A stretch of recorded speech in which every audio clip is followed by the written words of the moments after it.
Okay, good evening, everyone. I hope you all had a wonderful day. மாலை வாழ்த்துக்கள். இந்த நாள் ஒரு அருமையான நாளா இருந்திருக்கும் என்று சொல்லி நான் அப்படியாக நம்புகிறேன். Welcome to lesson 6 of Insights into the Name of God. உங்கள் அனைவரும் இந்த 6வது பகுதிக்கு கர்த்தருடைய நாமத்தை குறித்து நாம் ஆராய்ந்து கொண்டிருக்கிறோம். வருக வருக என்று சொல்லி வரவேற்கிறோம். So today we're going to look into the next insight or manifestation of Yahweh. We want to look into Yahweh Mekodishkem. இன்றைக்கு யாவே தேவனுடைய இன்னொரு வெளிப்பாடு, அவர் தன்னை வெளிப்படுத்தின ஒரு காரியத்தை நாம் பார்க்க போகிறோம். அவைகளை தான் யாவே மெக்கடோஷியம் என்று சொல்லி நான் பார்க்கிறோம். It means the Lord sanctifies you. யாவே மெக்கடோஷியம் என்று அதோடைய அர்த்தம் என்னவென்றால் கர்த்தர் நம்மை சுத்திகரிக்கிறார். Amen. So the question I would like to pose is, what qualifies someone to be holy? நான் கேட்க வேண்டிய கேள்வி என்னவென்றால், பரிசுத்தமாக இருக்க ஒருவனுக்கு என்ன தகுதி இருக்கிறது? Is it the amount of time someone goes to church every week? அவனுடைய தகுதியானது அவன் வாரந்தோறும் இப்படியாக சபைக்கு போய்கொண்டு வருவது அவனுடைய தகுதியாக இருக்குமா? Or is it the number of scriptures someone has memorized?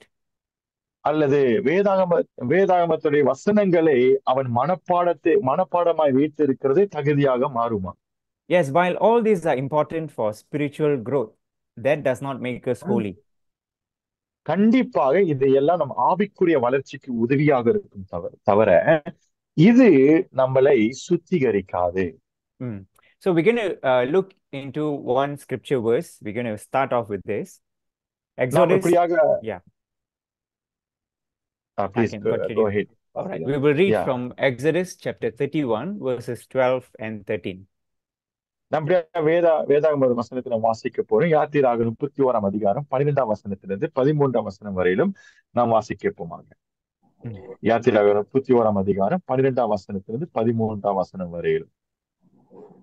மேலும் கர்த்தர் மோசேயினிடத்தில், நீ இஸ்ரவேல் புத்திரரை நோக்கி, நீங்கள் என் ஓய்வு நாட்களை ஆசாரிக்க வேண்டும். உங்களை பரிசுத்தப்படுத்துகிற கர்த்தர் நான் என்பதை நீங்கள் அறியும்படி இது உங்கள் தலைமுறைக்கென்று எனக்கும் உங்களுக்கும் அடையாளமாய் இருக்கும். In English. And the Lord spoke to Moses, saying, Speak also to the children of Israel, saying, Surely my Sabbath you shall keep, for it is a sign between me and you throughout your generations, that you may know that I am the Lord who sanctifies you. Amen. You see, the last part of the text, it says, I am the one who sanctifies you. இந்த வசனத்தின் கடைசி பகுதியை நீங்க பார்த்தீங்கன்னு சொன்னால், உங்களை பரிசுத்தப்படுத்துகிற கர்த்தர் நான் என்று கர்த்தர் அப்படியாக அறிக்கை செய்வார். Okay, we want to look into what is the meaning of the word sanctify here. இங்க சுத்திகரிப்பு என்று சொல்லும் பொழுது அகராதியில இதுக்கு என்ன அர்த்தம் என்று சொல்லி நாம் இன்னும் ஆழமாக கவனிப்போம்.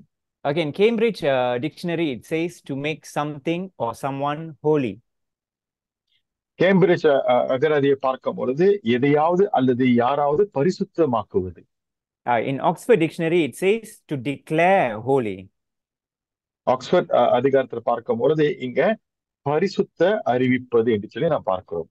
So as the scripture verse that we read earlier, Yahweh Mekodishkem means the Lord sanctifies you. ஆதலால் நாம் வாசித்த இந்த வசனத்தின் படியாக பார்க்கும் பொழுது யாவே மெக்காடிஷ்கேம் என்று சொல்லும் பொழுது அது அர்த்தம் என்னவென்றால் கர்த்தர் நம்மை சுத்திகரிப்பது, கர்த்தர் நம்மை பரிசுத்தமாக்குவது. We must understand it is God who sanctifies us. It is God who makes us holy. ஆதலால் நாம் புரிந்து கொள்ள வேண்டிய காரியம் என்னவென்றால் ஆண்டவர் கர்த்தர் தான் நம்மளை பரிசுத்தமாக்குகிறார், கர்த்தர் தான் நம்மளை எப்படியாக சுத்திகரிக்கிறார். So we're going to look into the root word of Mekodishkem. அதனால் இந்த வார்த்தையோடைய காரியங்களை நாம் கவனிப்போம். இந்த வார்த்தையுடைய அர்த்தத்தை நாம் பார்ப்போமாக.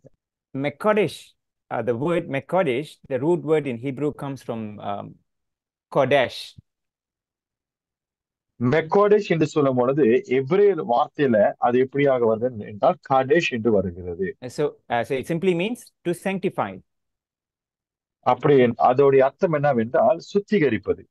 And the word Ham, usually I think Asians we don't say ham like how the Middle Eastern say it. So just to save my face, I would just say Cam, and I know it's not the proper pronunciation. So Cam means you. இந்த game என்ற வார்த்தையை பார்க்கும் பொழுது இந்த அவர்கள் அதாவது அவங்களுடைய வழியில சொல்ல போனா நம்மளால சொல்ல முடியாது. அதனால் நான் என்னுடைய வழியில சொல்லுகிறேன். கேம் என்று சொல்லும் பொழுது what did you say again? You. It means you. உங்கள், yes. So simply, I know you are all muted. Just say this word after me, because it might be a very new word for all of us. So let's just repeat this word. Mekodeshkem. நம்ம எல்லாரும் மியூட்டா இருக்கிறோம். பரவாயில்ல, நீங்க அப்படியாக unmute பண்ணாதீங்க. அப்படியே நீங்க அங்கிருந்து சொல்லுங்க. என்னோட சேர்த்து சொல்லுங்க. Mekodeshkem. Yeah. Mekodeshkem. Let's memorize, be familiar with this word. Mekodeshkem. Mekodeshkem. இந்த வார்த்தையை நாம் அப்படியாக நாம் பழகிக்குவோம். Mekodeshkem. Okay, so you must understand that God is wanting to teach the people of Israel on how to live. ஆண்டவர் இந்த Israel ஜனங்களுக்கு எப்படி வாழ வேண்டும் என்று சொல்லி அந்த இடத்துல கற்றுக் கொடுக்கிறார். They were in Egypt for over 400 years. Israel ஜனங்களை பார்க்கும்போது எகிப்து தேசத்துல 400 வருஷமாய் அடிமையாக வாழ்ந்து வந்து கொண்டிருந்தார்கள். So the influence of Egypt was rich in them. ஆதலால் அந்த எகிப்து தேசத்துல இருக்கிற எல்லா காரியங்களும் இவர்களுக்கு பழக்கமாய் விட்டது. At the same time, Canaan, the land that God is giving them, the land they are supposed to go and take. அதே நேரத்துல கானான் தேசம் என்று சொல்லுகிற கர்த்தர் கொடுத்த இஸ்ரேல் தேசத்துக்கு காணாம இவர்கள் அதை சுதந்திரிக்க வேண்டும். The people there were no better. நீங்க பார்த்து இந்த கானான் தேசத்துல இருக்கிறவர்களுக்கு இன்னும் அதிகமாய் தெரியும். The Canaanites were involved in human sacrifice. They were sacrificing children. இந்த கானானியர்களை பார்க்கும்போது அவர்கள் மனிதர்களை பலியிடுகிற ஒரு இடமாக இருந்தது. So God wants to make some things clear, that he has chosen these people to be his own. அதனால் ஆண்டவர் ஒரு காரியத்தை தெளிவாக இந்த இஸ்ரேல் ஜனங்களை தேர்வு செய்து he has chosen them to be his own, and by that he wants to set them apart from the influence of Egypt and Canaan. அவருக்கென்றே அவர்களை தேர்ந்தெடுத்து இப்படியாக இவர்களை தனித்துவமாய் பிரித்தெடுத்து வழிநடத்தி வந்து கொண்டிருந்தான் தேவன். So next we're going to look into where and how God manifested as Yahweh Mekodeshkem in the Old Testament. அடுத்ததாக நாம் என்ன கவனிக்க போகிறோம் என்று சொன்னால், எங்க எப்பொழுது கர்த்தர் தன்னை யாவே மெக்கோடெஸ்கேம் என்று சொல்லி வெளிப்படுத்தினார் என்று சொல்லி பழைய ஏற்பாடில் நாம் பார்க்க போகிறோம். So this word Yahweh Mekodeshkem, it appeared 9 times in the Bible. யாவே மெக்கோடெஸ்கேம் என்று சொல்லும் பொழுது வேதாகமத்தில் 9 முறைகள் வந்திருக்கிறது. So we're going to look into that instances where this word appeared in the Bible. ஆதலால் இது இந்த வார்த்தையானது எந்தெந்த இடத்துல தென்பட்டிருக்கிறது என்று சொல்லி வசனங்களை நாம் கவனிக்க போகிறோம். Okay. First of all, we want to look into Exodus chapter 31 verses 12 and 13, which we have read earlier. So let's முதல் வசனத்தை பார்த்தீங்கன்னு சொன்னால் யாத்திராகமம் 31ஆம் அதிகாரம் 12ஆம் வசனத்திலிருந்து 13ஆம் வசனம் வரையிலும் முதல்ல நாம் வாசிக்க கேட்டோம். Let's read that again. Exodus chapter 31 verses 12 and 13. நாம் மறுபடியும் வாசிக்கப்போமாக. மேலும் கர்த்தர் மோசேயின் இடத்தில், நீ இஸ்ரவேல் புத்திரரை நோக்கி, நீங்கள் என் ஓய்வு நாட்களை ஆசாரிக்க வேண்டும். உங்களை பரிசுத்தப்படுத்துகிற கர்த்தர் நான் என்பதை நீங்கள் அறியும்படி இதை உங்கள் தலைமுறைக்கென்றும் எனக்கும் உங்களுக்கும் அடையாளமாய் இருக்கும். ஆமென். And the Lord spoke to Moses, saying, Speak also to the children of Israel, saying, Surely my Sabbath you shall keep, for it is a sign between me and you throughout your generations, that you may know that I am the Lord who sanctifies you. Okay, one of the ways that God makes us holy is by making us distinctly different from the rest of the world. ஆண்டவர் நம்மளை எப்படி பரிசுத்த ஜனம் என்று அழைக்கிறார் என்று சொன்னா, நம்மை மற்ற உலகத்தாரை விட நம்மை தனித்துவமாய் நம்மளை பிரித்தெடுத்து அவரை நம்மை பரிசுத்தப்படுத்துகிறார். So for the people of Israel, God is telling, hey, everyone else is working 7 days. So I want you to rest on the 7th day, just like how I did. அதனால் ஆண்டவர் இஸ்ரவேல் ஜனங்களை பார்த்து சொல்றாரு, எல்லோரும் இந்த உலகத்தில் பார்க்கும்போது 7 நாட்களும் வேலை செய்து கொண்டிருக்கிறார்கள். ஆனா என்னுடைய ஜனங்களாகிய நீங்கள் 7வது நாட்களில் நீங்கள் ஓய்வு பெற வேண்டும். So the first instance where God is telling the people, I'm Yahweh Mekadishkem, it is to observe the Sabbath. அதனால் இங்க இந்த முதல் இடத்துல பார்க்கும்போது அவர் தன்னை யாவே மெக்கடேஷ்கம் என்று எந்த இடத்துல வெளிப்படுத்தினார் சொன்னால் ஓய்வு நாள் கடைப்பிடிப்பதில் அவர் அப்படியாக வெளிப்படுத்தினார். Okay, we're going to look into the second part where he reveals as Yahweh Mekadishkem. இன்னும் அடுத்த பகுதி நாம் பார்க்கும் பொழுது, அடுத்த வேதாகமத்து பகுதி நாம் வாசிக்கும் பொழுது, we're going to read Leviticus chapter 20 verse 8. நான் இந்த வசனத்தை வாசிக்க கேட்க போகிறோம். லேவியாகமம் 20வது அதிகாரம் 8வது வசனம். 1-8 பஸ். Yes, can 1-8 வரைக்கும் படிக்கலாம். Yeah. கர்த்தர் மோசேயை நோக்கி, பின்னும் நீ இஸ்ரவேல் புத்திரரோடு சொல்ல வேண்டியது என்னவென்றால், இஸ்ரவேல் புத்திரரிலும் இஸ்ரவேல் வாசம் பண்ணுகிற அந்நியரிலும் எவனாகிலும் தன் சன்னதியில் ஒரு பிள்ளையை மேலேக்கு கொடுத்தால் அவன் கொலை செய்யப்பட வேண்டும். தேசத்தின் ஜனங்கள் அவன் மேல் கல்லெறிய வேண்டும். அவன் என் பரிசுத்த ஸ்தலத்தை தீட்டுப்படுத்தி என் பரிசுத்த நாமத்தை பரிசுத்த குலைச்சலாக்கும்படி தன் சன்னதியில் ஒரு பிள்ளையை மேலேக்கு கொடுத்ததினாலே நான் அப்படிப்பட்டவனுக்கு விரோதமாக எதிர்த்து நின்று அவனை தன் ஜனத்தில் இராதபடிக்கு அருமுண்டு போக பண்ணுவேன். அவன் தன் சன்னதியில் ஒரு பிள்ளையை மேலேக்கு கொடுக்கும் போது தேசத்தின் ஜனங்கள் அவனை கொலை செய்யாதபடி கஞ்சாடையாயிருந்தால் நான் அந்த மனுஷனுக்கு அவன் குடும்பத்திற்கு விரோதமாக எதிர்த்து நின்று அவனையும் அவன் பிறகே மேலேக்கு விபச்சார மார்க்கமாய் பின்பற்றின யாவரையும் தங்கள் ஜனத்தில் இராதபடி அருமுண்டு போக பண்ணுவேன். ஆதலால் நீங்கள் உங்களை பரிசுத்தப்படுத்தி பரிசுத்தராயிருங்கள், நான் உங்கள் தேவனாகிய கர்த்தர். என் கட்டளைகளை கை கொண்டு நடவுங்கள், நான் உங்களை பரிசுத்தமாக்குகிற கர்த்தர். ஆமென். Amen. Then the Lord spoke to Moses, saying, Again you shall say to the children of Israel, whoever is of the children of Israel or of the strangers who dwell in Israel, who gives any of his descendants to Molech, he shall surely be put to death. The people of the land shall stone him with stones. I will set my face against that man and will cut him off from his people, because he has given some of his descendants to Molech to defile my sanctuary and profane my holy name. And if the people of the land should in any way hide their eyes from the man when he gives some of his descendants to Molech, and they do not kill him, then I will set my face against that man and against his family, and I will cut him off from his people and all who prostitute themselves with him to commit harlotry with Molech. And the person who turns to mediums and familiar spirits to prostitute himself with them, I will set my face against that person and cut him off from his people. Consecrate yourselves, therefore, and be holy, for I am the Lord your God, and you shall keep my statutes and perform them. I am the Lord who sanctifies you. Amen. Amen. So you see, God was very serious about child sacrifice.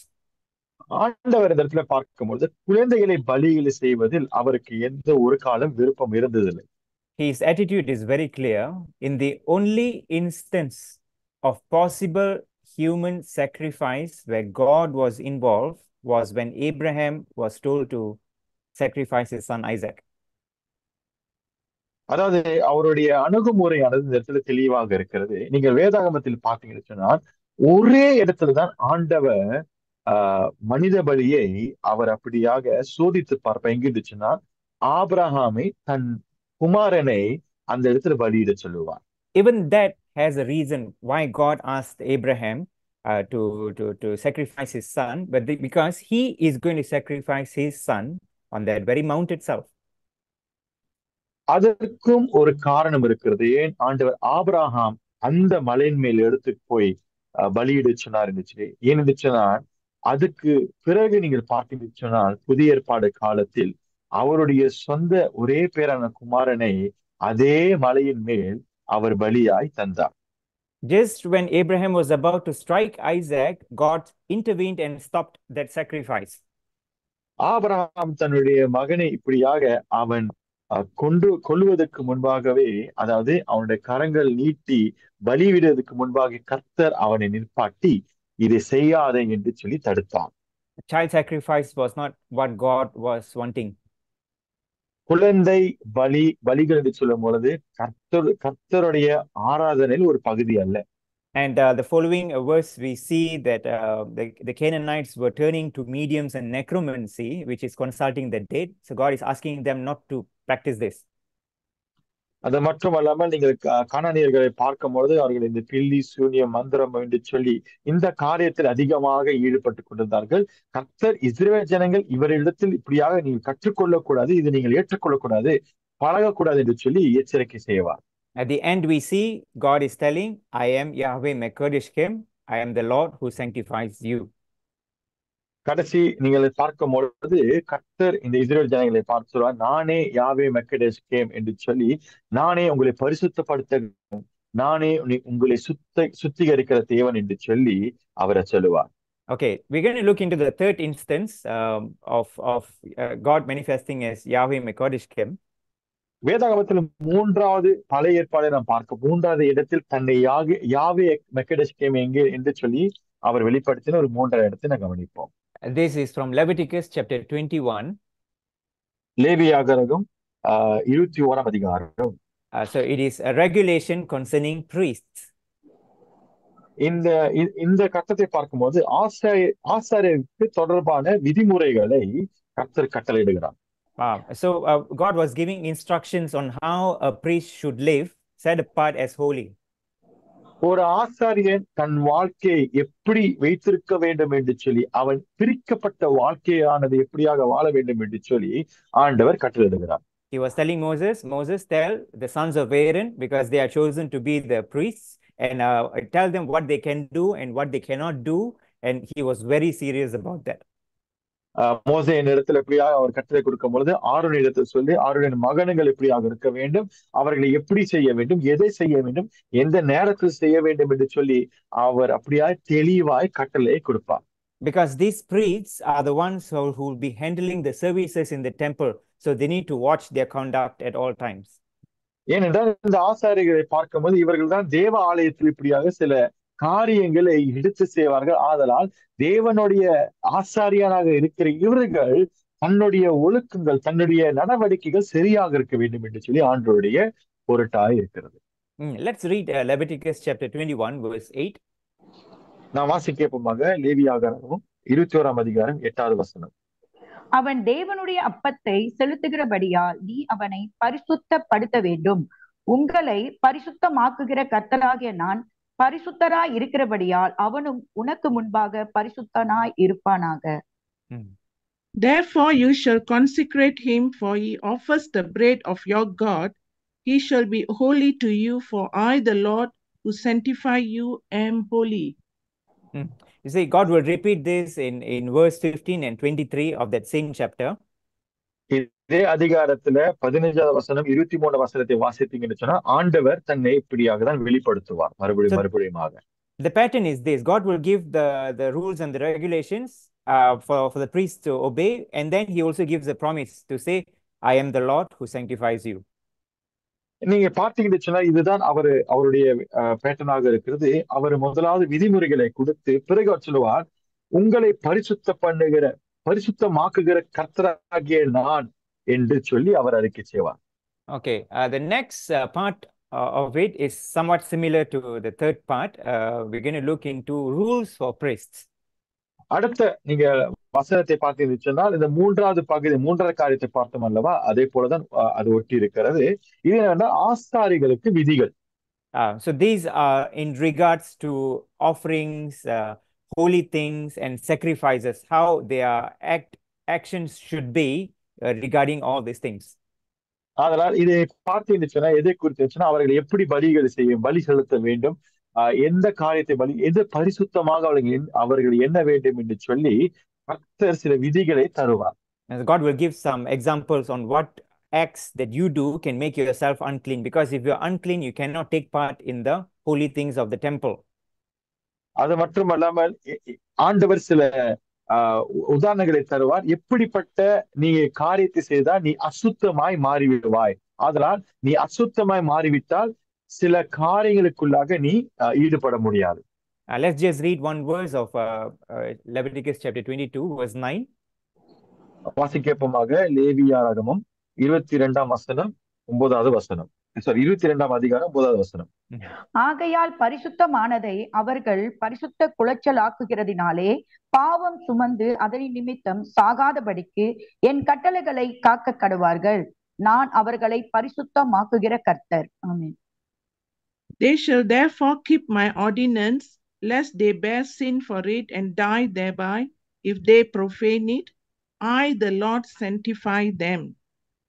You see, the pattern is still the same. God is giving them warning. God is giving them the rules and the regulation, but did not leave at that. He also gives a promise telling them, hey, it is me who sanctify you. அதான் நீங்க பாத்தீங்கன்னா அடுக்க வரிசையானது அதே மாதிரிதான் இருக்குது. கர்த்தர் அவர்களுக்கு எச்சரிக்கை தொடுக்குவார், பிறகு விதிமுறைகளை தருவார், அப்புறம் விதிகளை தருவார், பின்பு நான் உங்களை பரிசுத்தமாக்குகிற கர்த்தர் என்று சொல்லி அவர் அறிக்கை செய்வார். We can see that being repeated in verse 16 and verse 32. அந்த சம்பவத்தை பார்க்கும்போது 16வது வசனத்தில் 32ஆம் வசனத்திலே கூட மறுபடியும் கர்த்தர் அது சொல்வதை நாம் பார்க்க முடியும். So the last portion of scripture where we can see God revealing as Yahweh Mekadishkem is in Ezekiel chapter 20 verse 12. கடைசி இந்த காரியத்தை பார்க்கும் பொழுது எந்த இடத்துல தன்னை யாவே மெக்கடேஷ்கேம் என்று சொல்லி அவர் வெளிப்படுத்தினார் சொன்னால் எசேக்கியேல் 20ஆம் அதிகாரம் 12ஆம் வசனத்தை நாம் வாசிக்கப்போமாக. நான் தங்களை பரிசுத்தம் பண்ணுகிற கர்த்தர் என்று அவர் அறியும்படிக்கும் எனக்கும் அவர்களுக்கும் அடையாளமாய் இருப்பதற்கான என் ஓய்வு நாட்களையும் அவர்களுக்கு கட்டளையிட்டேன். Moreover, I also gave them my Sabbaths to be a sign between them and me, that they might know that I am the Lord who sanctifies them. Okay, see, when the elders of Israel came to inquire of the Lord in Ezekiel chapter 20, which we just read, the Lord... Yeah, continue, Pastor. Can continue, Pastor. எசேக்கியேல் 20ஆம் அதிகாரத்தை நீங்க வாசித்தீங்கன்னு சொன்னா அங்க இருக்கிற இஸ்ரவேலர்களுடைய மூப்பர்கள் என்ன செய்வார்கள் சொன்னா கர்த்தரிடத்தில் விசாரிக்க வருவார்கள். You see, the Lord will tell Ezekiel, through Ezekiel, he will tell them, oh, have you come to inquire of me? Why have you come to inquire of me? அதனால் ஆண்டவர் இந்த தலைவர்களை பார்த்து கேட்பார், நீ என்னிடத்தில் விசாரிக்க வந்திருக்கிறாயோ, எதற்கு என்னிடத்தில் வந்திருக்கிறாய் என்று கேட்பார். Because you've been rebelling over and over again from the very beginning. ஏனென்றால் ஆரம்பத்திலிருந்து நீ மறுபடியுமாக எனக்கு எதிராக முரட்டாட்டமாய் இருந்த ஒரு ஜனமாய் இருந்தீர்கள். He gave them the law and asked them to cast away everything that is detestable in God's eyes, but yet they rebelled. அவர்களுக்கு நியாய பிரமாணங்களை தந்து கர்த்தர் அவர்களுக்கு அசுத்தமான காரியங்களை விட்டு விலக சொல்லியும் அவர்கள் மறுபடியுமாக தான் அந்த அசுத்தத்தில் விழுந்து கொண்டிருந்தார்கள். Again in verse 12 he's reminding the people of Israel, hey, look, I am the one who sanctifies you. மறுபடியும் கர்த்தர் நினைவூட்டுகிறார், நான் தங்களை பரிசுத்த பண்ணுகிற கர்த்தர் என்று அவர்கள் அறிவு படிக்க என்று சொல்லி வாசிக்கிறோம். But they failed to grasp that. The people of Israel failed to grasp that and rebelled against God. ஆனாலும் இந்த இஸ்ரவேல் ஜனங்களை பார்க்கும்போது அந்த காரியத்தை அவர்கள் ஏற்றுக்கொள்ளவோ அல்லது அது மனதில் வைத்திருக்கவோ மறுத்து விட்டார்கள். Let's jump back to Leviticus chapter 20 verse 7 and 8. நாம் மறுபடியுமாக லேவியாகமம் 20ஆம் அதிகாரம் 8வது வசனத்தை நாம் வாசிக்கப்போமாக.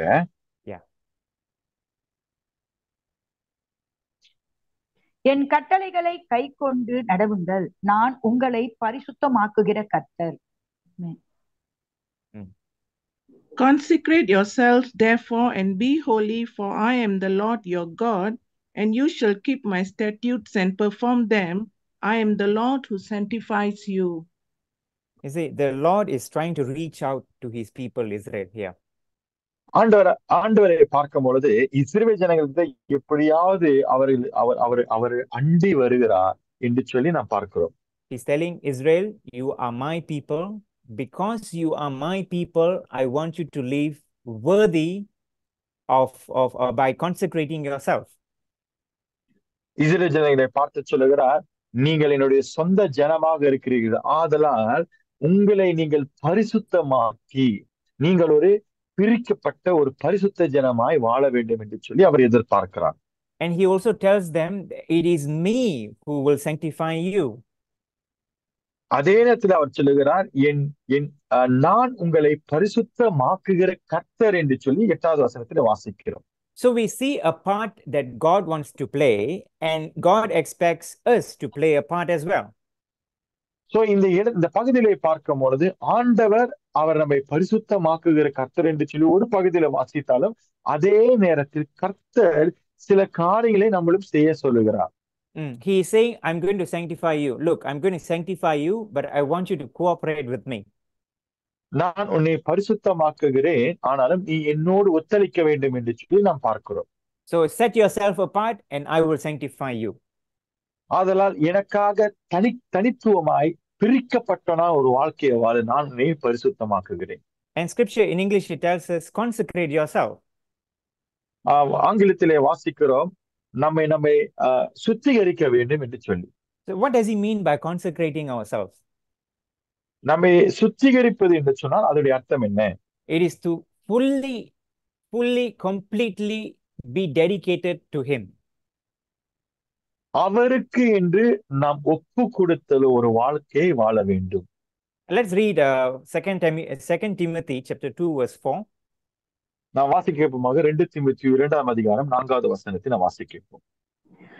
அவன் எதிர்த்து நிற்கிறவனாயும் தேவன் எனப்படுவது எதுவோ ஆராதிக்கப்படுவது எதுவோ அவை எல்லாவற்றுக்கும் மேலாக தன்னை உயர்த்துகிறவனாயும் தேவனுடைய ஆலயத்தில் தேவனை போல் உட்கார்ந்து தன்னைத்தான் தேவனென்று காண்பிக்கிறவனாயும் இருப்பான். 2 Timothy 2:4. ஆமாங்க சார்.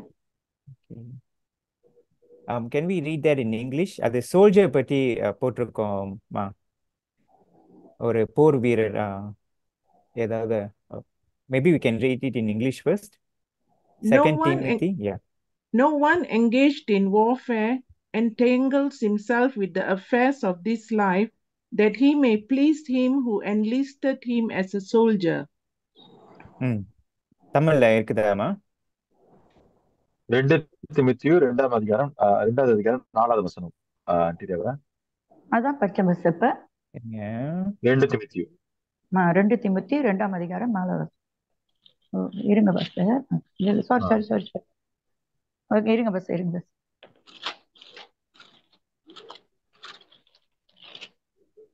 2:4. ஓகே. தண்டில் சேவகம் பண்ணுகிற எவனும் தன்னை சேவகம் எழுதி கொண்டவனுக்கு ஏற்றவனாய் இருக்கும்படி பிழைப்பு கடுத்த அலுவல்களால் சிக்கிக் கொள்ள மாட்டான். Amen. Can we read that? Prima can read that in English again.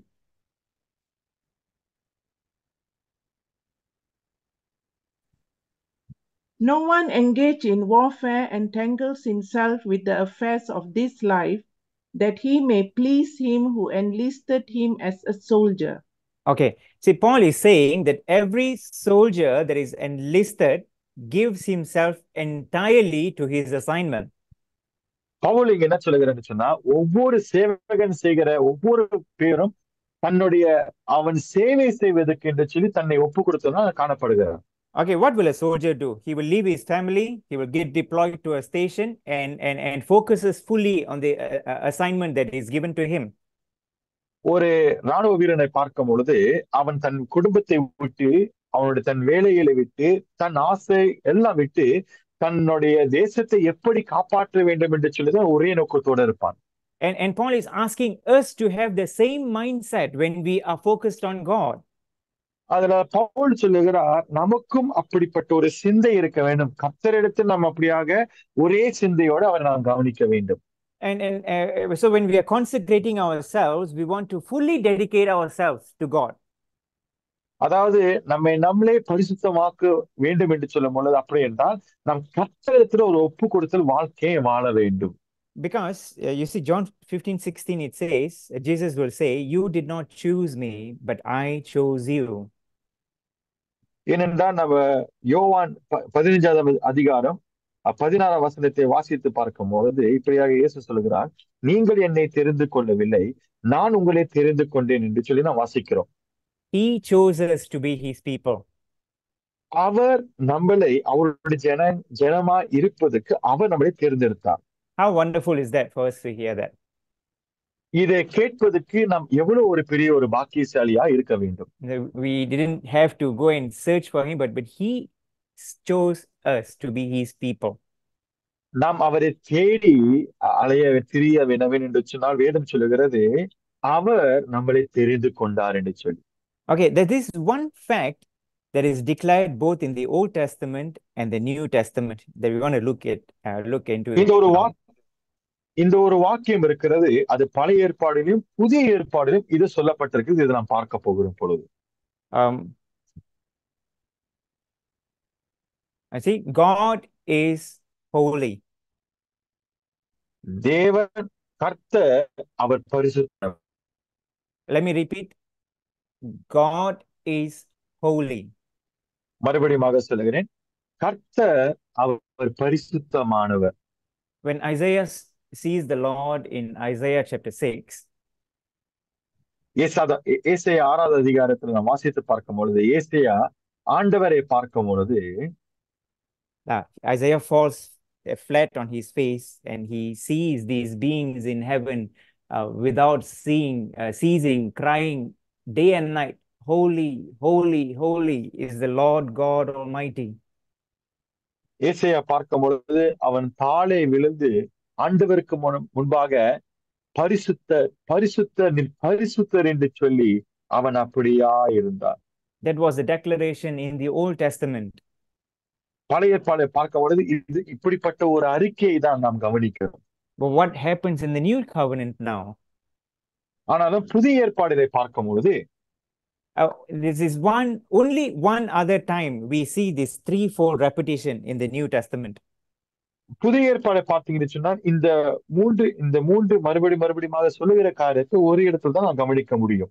In the book of Revelation, when John goes up to see the Lord on his throne, வெளிப்படுத்தின விசேஷத்தில் யோவான் ஆண்டவரை இப்படியாக அவன் சிங்காசனத்தில் கவனிக்கும் பொழுது he sees the same thing that Isaiah saw.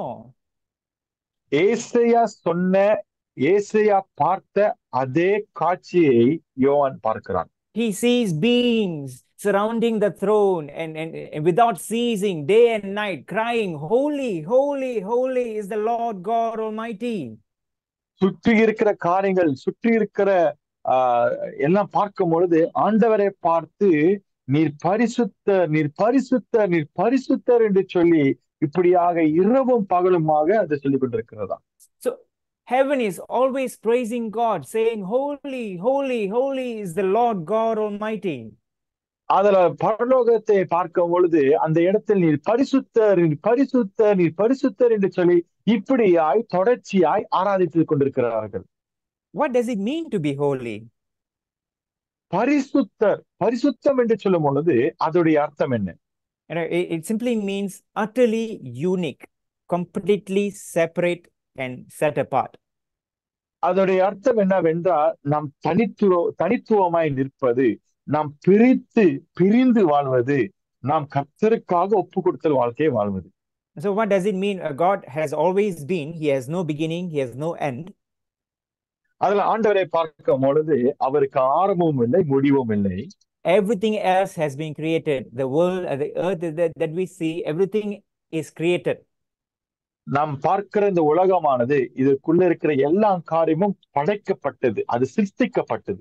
But God is not a created being. He has always been. He has no beginning, he has no end. ஆனாலும் ஆண்டவரை பார்க்கும் பொழுது அவர் அவருக்கு ஆரம்பமும் இல்லை, அவருக்கு முடிவும் இல்லை, நீலாயுசு உள்ளவர் என்று சொல்லி வேத வசனம் சொல்கிறது.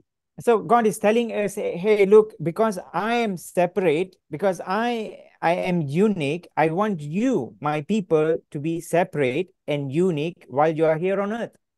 அதனால் ஆண்டவர் தன்னுடைய ஜனங்களை பார்த்து சொல்கிறார், நான் ஒரு தனித்துவப்பட்ட ஒரு தேவனா இருக்கிறதுனால, நான் இப்படியாக மற்ற தேவர்களைப் போல இல்லாமல் எனக்கு ஒரு தனித்துவம் இருக்கிறதுனால என்னுடைய ஜனங்கள் நீங்கள் தனித்துவமாய் இருக்க வேண்டும், எனக்காக ஒரு பிரித்து வாழ்கிற வாழ்க்கையை வாழ வேண்டும். But it's a partnership we have in him. ஆனாலும் அவருக்குள்ளாக நமக்கு அந்த ஒரு உடன்படிக்கை அல்லது ஒரு பார்ட்னர்ஷிப் இருக்கிறது. In Revelation 3:20, Jesus will say, behold, I stand at the door and knock. வெளிப்படுத்தின விசேஷம் 3ஆம் அதிகாரம் 20வது வசனத்தை நாம் வாசித்து பார்க்கும்போது இயேசு சொல்லுவார், I'm standing at the door and knocking. இதோ வாசற்படியில் நின்று தட்டுகிறேன். If any man opens the door and lets me in, I will come in and dine with him. என் சத்தத்தை கேட்டு கதவை திறந்தால் அவனிடத்தில் நான் பிரவேசித்து அவனோடு போஜனம் பண்ணுவேன், அவனும் என்னோட போஜனம் பண்ணுவான் என்று சொல்லி வாசிக்கிறோம். As God will do his part. ஆண்டவர் அவருடைய பகுதி அவர் செய்கிறார். But we have to choose to do our part as well. ஆனால் நாம் எல்லோரும் நம்மளுடைய பகுதி நாம் சரியாக செய்வதற்கு நாம் ஒப்பு கொடுக்க வேண்டும். You open up your heart and look to him and say, God, I'm opening up my heart to you. Come into me. I will pick up my cross and follow you. அதனால் ஆண்டவரிடத்தில் இதயத்தை திறந்து சொல்லுங்க, ஆண்டவரே இதயத்தை நான் திறக்கிறேன், அப்பா என்னை அப்படியாக உம்மையை பின்பற்ற, உம்முடைய சிலுவை சுமந்து பின்பற்றுவதற்கு எனக்கு உம்முடைய கிருபை வேண்டும் ராஜா. And that journey involves us denying ourselves and just to obey him. சிலுவை சுமப்பது என்றால் நாம் யார் என்று மறந்து அவரை பின்தொடர்வது, அவருக்கு நாம் கீழ்ப்படிவது. Now we need some example, because the people of Israel failed and they rebelled against him. We need an example to show us how to live a holy life.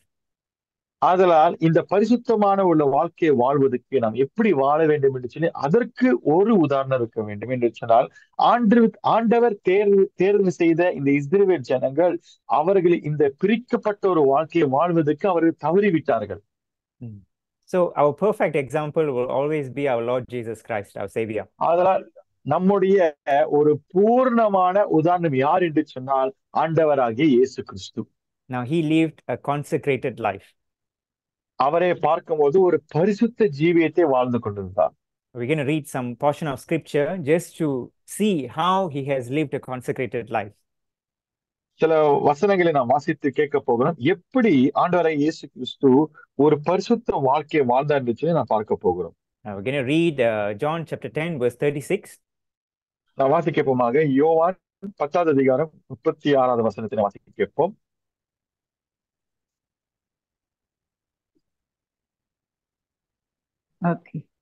பிதாவினால் பரிசுத்தமாக்கப்பட்டும் உலகத்தில் அனுப்பப்பட்டும் இருக்கிற நான் உன்னை தேவனுடைய குமாரன் என்று சொன்னதினாலே தேவதூஷணம் சொன்னாய் என்று நீங்கள் சொல்லலாமா?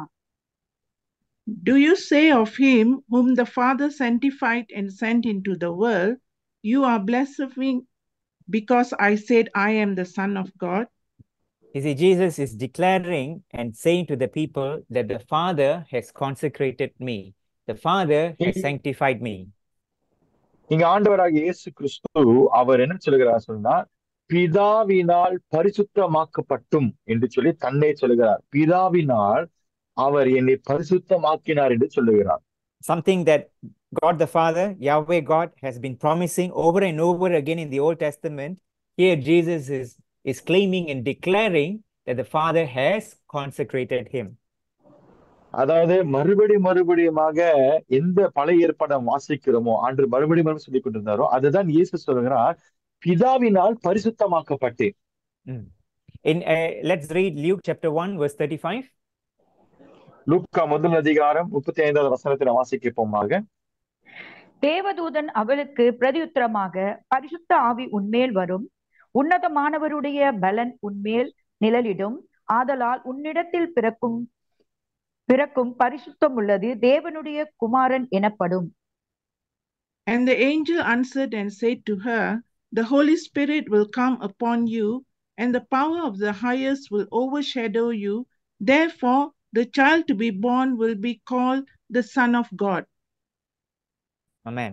So here, a declaration from heaven that Jesus Christ will be called holy. ESV, it says the child to be born is to be called holy. நாம் இங்க வாசிக்கிறோம், ஒரு அறிக்கை செய்யப்படுகிறது. அதனால் உன்னிடத்தில் பிறக்கும் பரிசுத்தம் உள்ள தேவனுடைய குமாரன் என்று சொல்லி சொல்லப்படுகிறது. So the next we're going to read John chapter 17 verse 19. அடுத்ததாக யோவான் 17ஆம் அதிகாரம் 19ஆம் வசனத்தை நாம் வாசிக்கப்போமாக. அவர்களுக்கு சத்தியத்தினாலே பரிசுத்தமாக்கப்பட்டவர்களாகும்படி அவர்களுக்காக நான் என்னைத்தானே பரிசுத்தமாக்குகிறேன். And for their sakes I sanctify myself, that they also may be sanctified by the truth. Okay, so I remember earlier when I said that it is a partnership between us and God. Here Jesus Christ is doing his part where he is sanctifying himself. அதனால நாம் சொன்னது ஞாபகம் இருக்குது. நமக்கும் ஆண்டவருக்கும் இந்த ஒரு உறவு, ஒரு பார்ட்னர்ஷிப் இருக்கிறது. நாம் ஒற்று போகிறோம். இங்கே இயேசு சொல்லுகிறார், அவர் நான் என்னை தானே பரிசுத்தமாக்குகிறேன் என்று சொல்லி நான் வாசிக்கிறோம். Let's read Hebrews chapter 9 verses 13 and 14. எபிரேயர் 9ஆம் அதிகாரம் 13-14 வசனத்தை நான் வாசிக்கப்போமாக. அது எப்படி எனில், காளை, வெள்ளாட்டுக்கடா இவைகளின் இரத்தமும் தீட்டுப்பட்டவர்கள் மேல் தெளிக்கப்பட்ட கடாரியின் சாம்பலும் சுத்திகரிப்புண்டாக்கும்படி பரிசுத்தப்படுத்துமானால், நித்திய ஆவியினாலே தம்மைத்தாமே பழுதற்ற பலியாக தேவனுக்கு ஒப்பு கொடுத்த கிறிஸ்துவினுடைய இரத்தம் ஜீவனுள்ள தேவனுக்கு ஊழியம் செய்வதற்கு உங்கள் மனசாட்சியை செத்த கிரிகைகளில் கலர சுத்திகரிப்பது எவ்வளவு நிச்சயம். For if the blood of bulls and goats and the ashes of a heifer sprinkling the unclean sanctifies for the purifying of the flesh, how much more shall the blood of Christ, who through the eternal Spirit offered himself without spot to God, cleanse your conscience from dead works to serve the living God. Here we see the sacrifice of Jesus Christ on the cross. Because he lived a consecrated life and his death on the cross. இங்க பார்க்கும் பொழுது கர்த்தருடைய பரிசுத்த ஜீவித்தை குறித்து நாம் வாசிக்கிறோம்.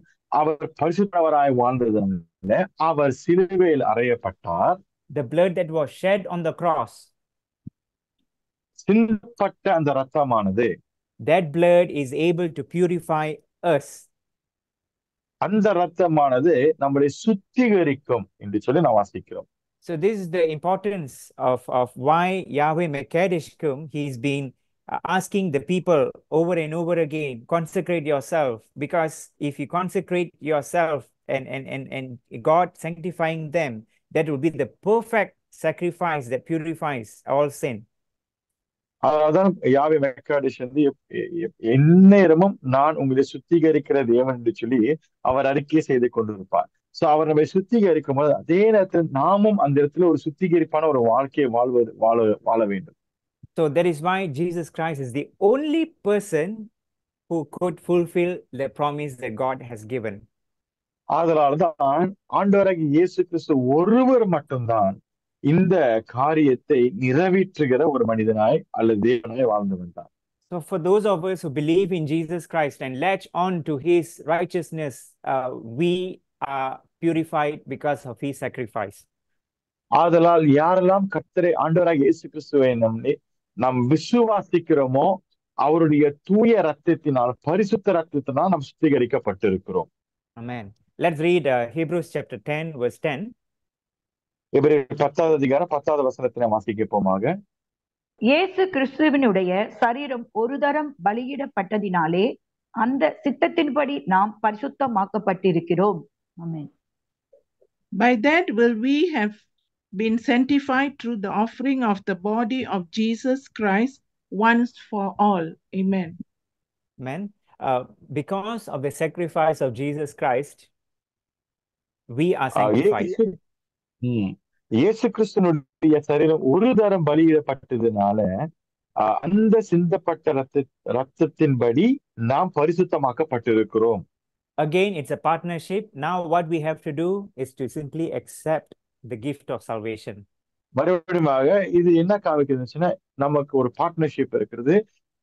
நாம் அந்த சிந்தப்பட்ட ரத்தத்தை, அவருடைய பலியை நாம் அதை விசுவாசித்து ஏற்றுக்கொள்ள வேண்டும்.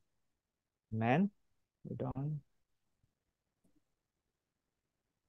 Is my screen still available? Yes. Okay. Okay. All right. So we have seen Yahweh God promising to sanctify his people. So இங்க நாம் பார்க்கிறோம் யாவே ஆண்டவர் தன்னுடைய ஜனங்களை அவர் பரிசுத்தமாக்குவதற்கும் சுத்திகரிப்பதற்கும் அவர் வாக்குத்தத்தங்களை தருகிறார். And we also see how Jesus, living by that promise and fulfilled it, we are now justified and sanctified. அது மட்டுமல்லாம இப்ப நாம் பார்த்து எப்படி ஆண்டவராகிய இயேசு கிறிஸ்து அந்த இடத்தில் அவர் வாழ்ந்து மரித்து அந்த காரியத்தை நிறைவேற்றினார். இன்னைக்கு நாம் அந்த பரிசுத்தத்தை அவர் மூலியமாய் பெற்றுக் கொண்டிருக்கிறோம். So now lastly we want to see how the promise of Jesus Christ, he promised to send us the counselor, the Holy Spirit, how he will help us in the process of sanctification. கடைசியாக நாம் என்ன கவனிக்க போகிறோம் என்று சொன்னால், ஆண்டவராகிய இயேசு கிறிஸ்து வாக்குத்தத்தம் பண்ணபடியே பரிசுத்த ஆவியானவர் தேற்றவாளர், அவர் நம்மை எப்படி சுத்திகரிப்பார் என்று சொல்லி பார்க்க போகிறோம். Let's read 1 Peter chapter 1 verse 2. அதுல 1 பேதுரு முதல் அதிகாரம் 2வது வசனத்தை நாம் வாசிக்க கேட்போமாக. பிதாவாகிய தேவனுடைய முன்னறிவிப்பின்படியே ஆவியானவரின் பரிசுத்தமாக்குதலினாலே கீழ்ப்படிந்தவர்களுக்கும் இயேசு கிறிஸ்துனுடைய இரத்தம் தெளிக்கப்படுதலுக்கும் தெரிந்து கொள்ளப்பட்ட பரதேசிகளுக்கும் எழுதுகிறதாவது, கிருபையும் சமாதானமும் உங்களுக்கு பெருக கடவது. ஆமென். According to the foreknowledge of God the Father in the sanctification of the Spirit, for obedience to Jesus Christ and for sprinkling with his blood, may grace and peace be multiplied to you. Amen. Amen. See, here Paul speaks of the Holy Spirit who sanctifies us. Pavul இங்க பரிசுத்த ஆவியானவரை நம்மை சுத்திகரிப்பதை குறித்து அவர் பேசுகிறார். Sanctification is an interesting word because it refers to two different things at the same time. பரிசுத்தமாக்குதலை சொல்லும் பொழுது அது ஒரு சுவாரஸ்யமான ஒரு வார்த்தை என்று சொன்னால் ஒரே நேரத்துல ரெண்டு அர்த்தம் கொடுக்கிறது. So sanctification means you are being set apart, and it also means that you are being made holy. பரிசுத்தமாக்குதல் என்று சொல்லும் பொழுது அதோடைய அர்த்தம் என்னவென்றால் நாம் பிரித்தெடுக்கப்பட்டிருக்கிறோம், அதே நேரத்தில் நாம் பரிசுத்தமாக்கப்பட்டிருக்கிறோம். So when you come to Jesus Christ to know him as your savior, அதெல்லாம் நீங்க ஆண்டவர் இயேசு கிறிஸ்துவின் இடத்தில் வரும் பொழுது, சொந்த ரட்சகராக நீங்க அவரை ஏற்றுக்கொள்ளும் பொழுது, the Holy Spirit sanctified you. That means you are now set apart from the world. பரிசுத்த ஆவியானவர் நம்மளை சுத்திகரிக்கிறார். அப்படி என்றால் நாம் இனி உலகத்தோடு ஒத்து போகாமல் நாம் பிரித்தெடுத்த ஒரு வாழ்க்கையை வாழ வேண்டும். So you have to live a life that is different. You cannot do what the world does. You cannot live in the culture that the world is in. அதனால் இந்த உலகத்தை போல நாம் வாழாமல், இந்த உலகத்தை போல நாம் அப்படியாக ஒரு ஒத்த வேஷம் போடாமல் நாம் எப்படிப்பட்ட வாழ்க்கையை வாழ வேண்டும் என்று சொன்னால், நம் வாழ்க்கையானது ஒரு பரிசுத்த, ஒரு சுத்திகரிக்கப்பட்ட பிரித்தெடுத்த ஒரு வாழ்க்கையாக இருக்க வேண்டும். You are a child of God. You are made a child of God by faith in Jesus Christ and in his finished work on the cross. நீங்கள் தேவனுடைய பிள்ளையாக இருக்கிறீர்கள். அது மட்டுமல்லாமல் விசுவாசத்தினால் தேவனுடைய பிள்ளையாய் மாற்றப்பட்டிருக்கிறீர்கள். ஏனென்று சொன்னால் இயேசு கிறிஸ்து அதற்காக தான் அந்த கிரயத்தை செலுத்தினார். That is the first part of sanctification. Now we're going to look into the second part of the sanctification process of sanctification. அதுதான் முதல் பகுதி உள்ள ஒரு சுத்திகரிப்பாக இருக்கிறது. இப்ப இரண்டாவது பகுதியை நாம் பார்க்க போகிறோம். The second process, second part of the sanctification, it happens all our lives, all our natural lives. இரண்டாவது பகுதி சுத்திகரிப்பை பார்க்கும்போது நம்முடைய இயல்பான வாழ்க்கையில் நடக்கிற காரியங்கள். So this is where the Holy Spirit will continue to work with you. He will convict you. He will speak to you. He will guide you. He will direct you He will rebuke you at times. He will warn you. He will strengthen you. All these he will be doing with us. இங்கதான் நீங்க பார்த்தீங்கன்னு சொன்னால் பரிசுத்த ஆவியானவர் நம்மளை மாற்றுவார், நம்ம இடத்தில் பேசுவார், நம்மளை வழி நடத்துவார், நம்மளை வழிகளை திறந்து கொடுப்பார், சில நேரத்தில் கடிந்து கொள்வார், நம்மளை எச்சரிக்கை தொடுக்குவார், நமக்கு பலத்தை தருவார். அது மட்டுமல்லாமல் நம்மை கிறிஸ்துவின் சாயலாய் மாற்றுவதற்கு நம்மளை வழிநடத்துவார். It is to form us to form us into the image of Jesus Christ. So we want to mirror him. கிறிஸ்துவின் சாயலாக கிறிஸ்துவின் வாழ்க்கையை வாழ்வதற்கு கர்த்தர் பரிசுத்த ஆவியானவர் நமக்கு உதவி செய்வார். So that is what we call progressive sanctification. இதுதான் நம்ம என்ன சொல்றதுன்னா தொடர்ச்சியான சுத்திகரிப்பு. So your end goal will be to be like Jesus Christ. ஆதலால் இதனுடைய முடிவை நீங்கள் பார்க்கும் பொழுது இயேசு கிறிஸ்துவை போல முழுமையாய் மாறி இருப்பதுதான் அதனுடைய முடிவாய் இருக்கிறது. So in conclusion, முடிவில் பார்த்தீங்கன்னா what Yahweh started in the Old Testament with the people of Israel has not stopped there. யாவே எதை இந்த இஸ்ரவேல் ஜனங்களிடத்தில் ஆரம்பித்தாரோ அது அந்த இடத்தில் முடியாமல் Jesus offers the same promise to us through his work on the cross. ஆண்டவராக இயேசு கிறிஸ்து அதே வாக்குத்தத்தத்தை நமக்கு தருகிறார். எப்படி என்று சொன்னால் சிலுவை நிமித்தமாய் நமக்கு தருகிறார். And not only that, with the personal help of his spirit, the Holy Spirit. அது மட்டுமல்லாமல் அந்த ஜீவியத்தை வாழ்வதற்கு பரிசுத்த ஆவியானவரை நமக்கு கொடுத்திருக்கிறார். So this is something what the Old Testament people did not benefit, did not enjoy. பழைய ஏற்பாடு ஜனங்களை பார்க்கும் பொழுது இந்த பகுதி அவர்களுக்கு அவர்கள் அனுபவிப்பதற்கு அந்த இடத்துல அவர் பாக்கியம் பெறவில்லை. So we have the promise of God the Father. அதனால நமக்கு பிதாவுடைய வாக்குத்தத்தம் இருக்கிறது. We have the intercession of the Son. இயேசு கிறிஸ்துவினுடைய பரிந்து பேசுதல் அங்கு இருக்கிறது. And we also have the guidance of the Holy Spirit who is residing within us. நமக்குள்ளாக வாழ்கிற பரிசுத்த ஆவியானுடைய வழிநடத்தலும் இருக்கிறது. Yahweh Mekodishkem. Yahweh Mekodishkem. May the Lord God Almighty sanctify each one of us. சர்வவல்ல தேவன் நம் எல்லோரையும் பரிசுத்தமாக்கப்படுவதாக. God bless you. கர்த்தர் உங்களை ஆசீர்வதிப்பார்.